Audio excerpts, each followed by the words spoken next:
Hello and welcome back to the third rail.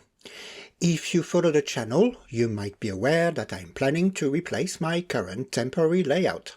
I chose to adapt a 1980s design from the Märklin H0 M Gleis track plan book. The last video was all about track. I covered modifications I needed to make to increase the default train length, enhance routing options, as well as add space for multi-train operations. In this episode, we are going to look into adding power and control elements to the plan, so buckle up. Before we dive into the track plan, a few points about structure and organization for this series. I am aiming to cover progress from planning to installation. Should I decide to go that far, that's not decided yet. Based on what I could read in the comment section of the channel lately, there are quite a few of you who are returning to the hobby or even starting from scratch. So I will structure the episodes in this series with this in mind and spend a bit of time here and there on basics as I cover new aspects of the design. And I will use chapters so the more proficient among you can skip over these sections easily. I have shared the track plan and will upload an up-to-date version with each episode in the series. If you use Rail Modeler Pro, you will be able to access it using the Community Layouts feature in the application.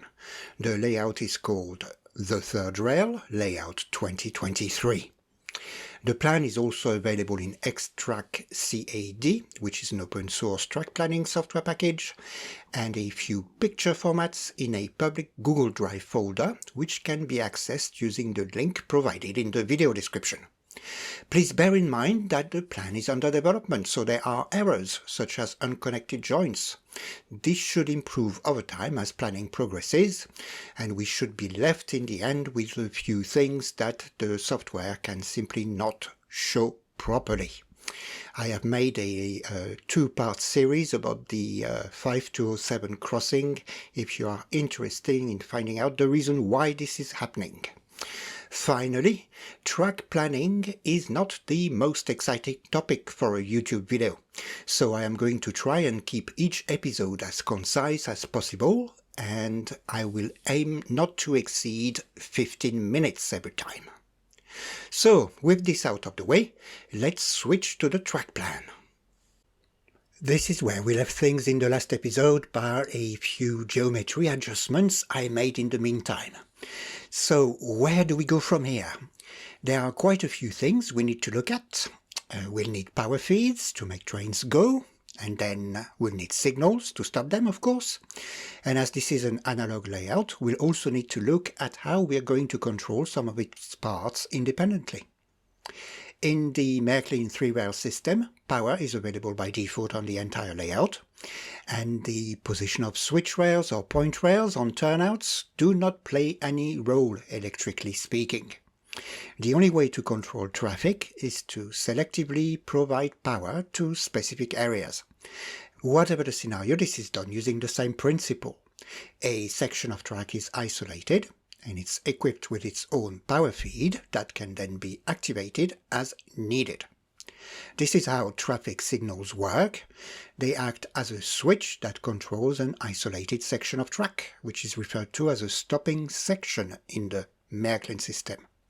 Obviously, if several signals are used on a single line, a section of track located between two isolated sections will become itself isolated and will require a power feed. Therefore, I will start by placing signals along with their stopping sections and will then add the required power feeds in between. The location of signals depends on the traffic flow, of course. The original plan was geared towards bidirectional traffic, so we have a lot of sections which are protected from both sides. This makes total sense with a single loop scenario and a terminal. But after my modifications, I now have more space, so I should be able to set up some form of one-way system, and that should make the automation easier later on. If we look at the terminal, the natural exit path leads towards the crossing combination at the center of the layout. From there, trains can either join the inner loop in the top right-hand corner or drive to the bottom siding at the right of the layout to join the outer loop. This gives us a prototypical clockwise traffic on the inner loop and anti-clockwise on the outer loop. I have added a few arrows to the plan to represent this. Now we need to consider the traffic returning to the terminal. Trains travelling on the inner loop would need to be turned around, and for this they would be using the reverse loop on the right-hand side of the layout. The trains coming back from the outer loop would also use that part of the layout to reach the terminal. So the top right-hand corner of the inner loop will need to be equipped accordingly. So that's one more arrow. And with this in mind, I added the signals to the plan. I also marked all the stopping sections in the process using a little black triangle to represent each isolation point. This is something some of you will be familiar with if you have looked at Märklin track plan books before. I also added some shunting signals where I think I'll need them for now. They are nice to have though. For a start, I don't have that many of them, and I might end up using something else altogether. But I'll need the isolated sections in any case to be able to leave locomotives in these areas. It is at that stage that I usually take care of one of the most tedious aspects of the planning. That's the labeling.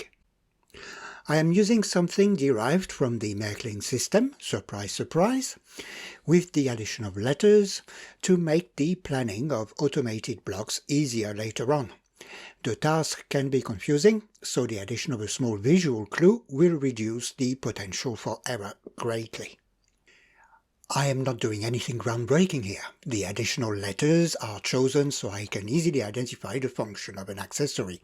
So I use S for signal, T for turnouts and crossings, and U for uncouplers, for example. Anything driving related, so that would be signals and turnouts, will be numbered in ascending order using a dedicated number sequence. Uncouplers follow the same principle but use another sequence, and the same applies to accessories if needed. These groupings also correspond to different connectivity methods, which will help to organize the controls later on. I usually start by labeling the main lines, then I move on to the station and other areas. This way the buttons for related accessories will appear close to each other on the controls, which will make the operation easier. Enough theory, let's switch to the track plan. I started with a pair of sidings on the inner loop. The first accessory there is a signal, so we need a letter S for signal and a number, which will be the first one in the sequence, number 1. That gives us S1. The next accessory is the signal on the parallel siding, so we need a S again, and the next number in the sequence, so S2. The third accessory is a turnout, so we'll need a T for the letter and the next number in the sequence, so T3. Then we have another turnout, and guess what it's going to be? Of course, T4, and the scheme carries on around the inner loop and then on the outer loop. Then I moved on to the terminal side of the station. Each siding has two driving elements, a main signal and a shunting signal at the other end, so I can leave an engine there. I am going to treat the shunting signal as a standard signal for now. This might change, as I said before. The uncouplers on their side will be labeled with a new number sequence, so the uncoupler on the first siding will be U1, then on the next siding U2, etc., etc. And then we have the depot where this logic carries on.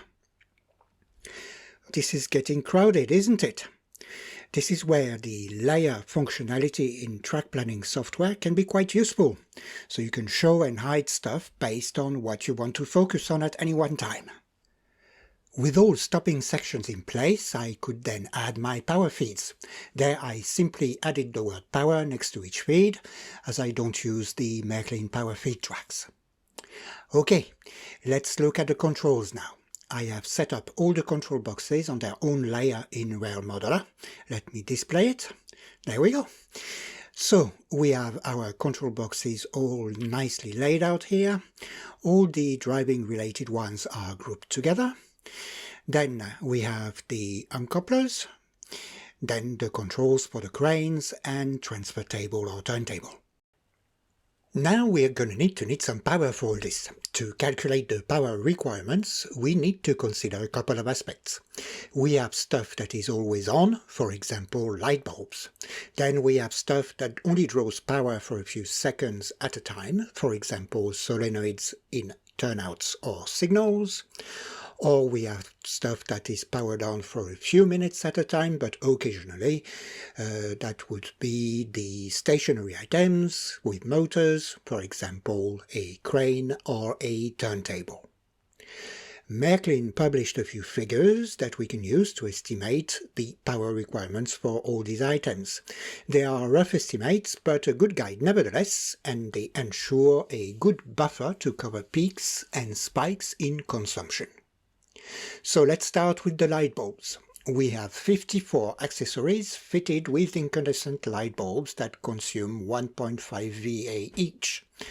So just by powering the layout up, we already need 81 VA. We'll use this as our baseline, to which we'll need to add a power reserve to cover the operation of solenoids.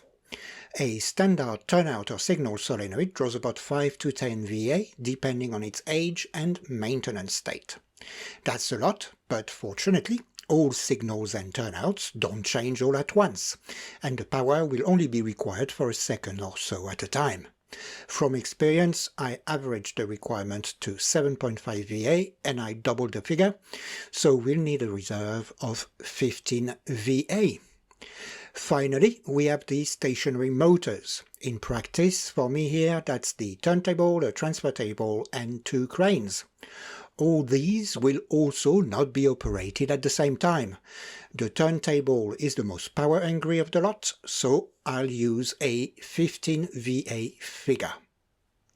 If I add everything up, I get to a total of 111 VA, which is much more than the capacity of a standard driving or even lighting transformer. I'm going to use dedicated lighting transformers. I have Märklin 52 VA transformers, and I will distribute the load between a few of them. A natural split would be to have the station and mainline signals on one side and the depot on the other. The depot has 16 bulbs, so that's 24 VA, which leaves ample room for the turntable and crane operations. On the other side we have 38 accessories left, that's 57 VA, leaving us with no reserves. So I will go for another option, which is to simply split the layout into through the middle. Depot and mainline on the right have 23 bulbs, that's a 34 VA baseline, which leaves us with enough power to operate the accessories. The left side would have 31 bulbs, that's 46 VA, with 6 VA left for operations. We are still a bit short, but the physics are on our side. When a light bulb is energized, it generates a brief inrush of current higher than its rating before settling down at its rated consumption. The figure Märklin uses takes this into account. A lower figure could cause people to connect too many accessories to a single transformer, which could make it trip as soon as it powers up. The steady state for a light bulb is somewhere between 0.7 and 1 VA, so our 31 bulbs will only need 46 VA when the layout powers up, and immediately lower their consumption to somewhere between 22 and 31 VA. That leaves us with plenty of spare capacity. Well, that's the theory. If that doesn't work, I can always rebalance things a bit or add an additional source of power. But I think this should work. I have quite a few transformers, but if I wasn't in this position, I'd seriously consider swapping all incandescent light bulbs for LED equivalents. They are 10 times the price of bulbs, but they consume about a quarter of the power. And as we can see, all these things add up pretty quickly. Okay, on to driving now. We have 3 areas that need to be operated separately: the outer loop, the inner loop, and the center of the layout with the station and the depot. Each will be powered with a dedicated transformer. I just need to add isolation points between each circuit. The outer loop is quite easy. The inner loop and the station area and depot are a bit more complicated because they share the crossing combination at the center of the layout. I want to be able to control movements between the depot and the station with a single transformer to make maneuvers easier. I could make the crossing combination part of a common circuit with the station and the depot, but this would impact traffic on the main line in a figure of 8 scenario. I'd end up having to use the 2 transformers instead of 1. So I need to selectively provide power to this crossing area depending on its use. I think I can do this using a relay. I'll look into how to wire this a bit later on in the series, but for our purpose this means that we need to isolate the area. Okay, I'll change the colors of the track a bit to reflect the different power sources. Cool. And I'll apply the same colors to the transformers too. Excellent. We are done. At this stage, all I need to operate the layout manually is in place, and I think I could use this plan more or less as is to start building. But we are not done yet as far as my requirements are concerned. I still need to add everything required for the automated operations. So this video is long enough already, so this will be the topic of the next video. If you have made it that far, I'd like to thank you very much for watching. This is much appreciated. So are all the subscriptions, likes and comments, shares as well that you have been kind enough to give me. I find them very rewarding and they are a good incentive for me to keep publishing content. They are also the best way to increase the visibility of the channel. So if you haven't already, many thanks in advance for whatever options you end up clicking. Bye for now.